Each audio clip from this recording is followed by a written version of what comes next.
They said he'd never be more than a number, a violent kid locked behind bars with a broken future. But Jamal Rivera wasn't built to be forgotten. His story began in the shadowed corners of Detroit, where fists spoke louder than words, and survival meant walking through fire every day.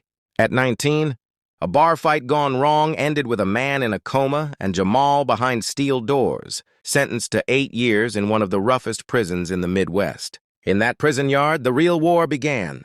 It wasn't about winning. It was about surviving each day without losing your soul.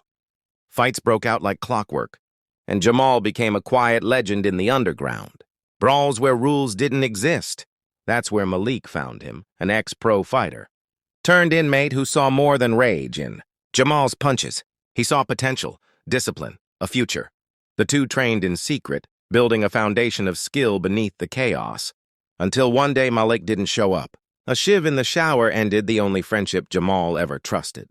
When he was released, Jamal had nothing. No name, no money, no support. But the streets had a new kind of silence.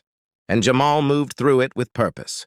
A small-time fight promoter found an old clip of Jamal, fighting in prison, and offered him a chance in the cage. Most thought he'd burn out quick. Just another ex-con with more muscle than strategy. But Jamal was patient, cold, precise. Every punch was a memory. Every win a quiet scream. They called him the Shadow because he spoke little and hit like a ghost. Each match pushed him higher until the UFC noticed. The world saw a savage on a streak, but behind the gloves was a man still chasing something he couldn't name. In the championship bout, the lights were blinding, but Jamal didn't flinch. He wasn't fighting for glory. He was fighting for every day he was forgotten, every bruise he buried, every loss he couldn't prevent. And when he dropped the undefeated Golden Boy to the mat, the world finally saw him, not as a criminal, not as a statistic, but as a champion, a shadow forged in prison, who rose to greatness in silence.